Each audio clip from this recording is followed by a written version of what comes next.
Revealed. In June 2021, FG quietly made new tax rules that could kill your business in 6 months. Welcome to the news, and thank you for tuning in to listen. Please listen to the end. In 2016, 3 university students discussed the idea of fintech. They built together and ran pilots in school, getting 500 students to use the products they were bringing to the market. By 2018, 14 months after graduation, they hit 1 million subscribers with a little media coverage and a lot of networking. They get a U.S. company to invest $50 million for them to scale. In 6 months, this unicorn in the making is born to debt by new tax rules quietly introduced by the federal government. This is avoidable. In June 2021, Zaimad Ahmed, the Ministry of Finance, Budget and Nation Planning, approved the Tax Appeal Tribunal Procedure Rules 2021. This replaces the 2010 tax rules, which had a few shortcomings and had become desolate in some sense. For the most part, the new rules are good for businesses. Both KPMG and PwC agree that the rules are a reflection of the country's most recent realities. The implementation of the new rules emphasizing the federal government's commitment to improve Nigeria's tax landscape. KPMG Wale Obayomi wrote, "For PwC, the rules are intended to make the tax more efficient in the dispensation of justice. They are also a reflection of the current realities given the wide adoption of technology in the administration of justice." The new rules now recognize service of documents by email or other electronic means, as the tribunal may permit. It also gives room for virtual or remote hearing of applications and delivery of rulings by the tribunal. In addition to all this, it also introduces a 6-month time frame from the date of commencement of trial for the tribunal to conclude and provide a decision on an appeal. The business killer in the rules. In the midst of all that good rules is also a potential business killer.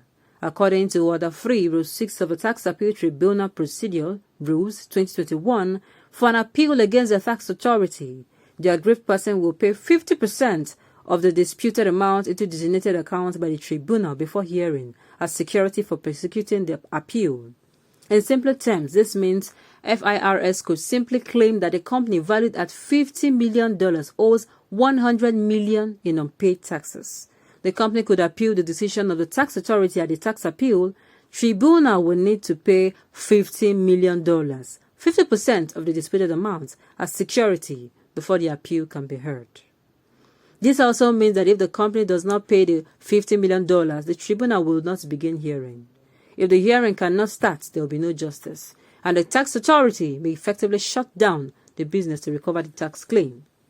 This would discourage companies from approaching the tribunals for justice. It would encourage them to disobey tax authorities and would ultimately lead to more damage in the tax landscape. In its advisory about tax rules, PwC said they are concerned that the provision is a bar to access to justice, which is contrary to the constitutional rights of fair hearing and fair trial.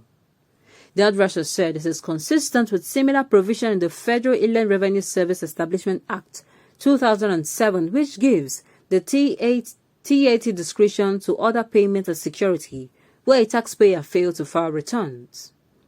That discretion has been taken away from the tribunal as a fixed price has been set to somewhat favor the tax authority all the time. KPMG agrees. The introduction of a blanket requirement for taxpayers to make a 50% deposit of disputed amounts to the TAT may act as a clog in the wheels of justice and discourage taxpayers from pursuing recourse from the TAT, Obayomi said.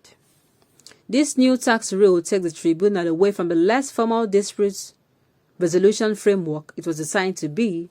KPMG asked the former minister to consider making the TAT rules less litigious or court-like to ensure the TAT maintains its edge as a speedy and non-litigious tax dispute resolution forum.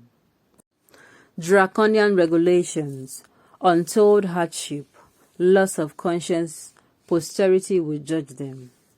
They will surely answer for all the economic horror they have brought upon this nation tagged wobbling and fumbling looting system. The best thing to do is to divide this old country into two as South Nigeria and North Nigeria. Outside this advice is to let Yoruba and Igbo go on their own. The more we complain about this government, the more people commit suicide, become prostitutes or become 419. And all this out of frustration from the North. They want to turn Nigeria into an extreme poor country by destroying all personal businesses in the country with their evil policies. How can a system full of virus work normal? It is impossible. Nigeria's system needs to be destroyed and collapse for us to have a well-structured society, politically, economically, and security-wise, for the future and safety of its inhabitants be guaranteed. The Northerners are sacred cows and Easterners are sacrificial lambs. There is no revenue or tax returns from the North, but they are heavy imposition of tax in the East, and you think a blind system like this country will have a way forward. Please, FIRS should give us the statistics of those paying tax in the North and those paying in the South, since they have the largest population. I have said many times that these government policies are retrogressive. I think they are lacking in ideas of what to ever do. Perhaps this could be as a result of not having the right people at the right place to do the right jobs. Please, we are fed up in this locomotive policy movement. The truth remains, like I said, and I will always say, it is until sincerity and transparency exist in all levels of government and even among the electorate, that is when you will see good policies that is going to better the nation and also its citizens. You cannot take somebody who has no clue in economics and you make the person the Minister of Finance and Economics. It will not work. It certainly will mean doom for both the nation. This is what favoritism and nepotism cause. You put somebody who did not merit to be in that position, and what do we see? Cries everywhere. What is really happening? What is going on? Policies that, if somebody who has the knowledge and is capable of saying no, these policies will wreak more havoc than good. This particular policy, okay, initially it will not be okay, but in the midterm it is going to be fine. Somebody that can give that calculation, oh, it is not going to be okay at all. It should not be, These are the people we need in government. How capable, and not somebody that will even know, because we'll have some people, some of them, of our leaders, who will know what to do, but they'll keep quiet. They will know what to say, but they keep quiet. We do not want such. We want somebody who will voice out, who will be the electorate's mouthpiece, who really wants to see Nigeria in a better place. Southerners should read in between the lines. Most businesses are owned by Southerners. They want to frustrate Southerners so much that they will lose thirst and hunger for leadership and separation, but only to worry and run around for survival.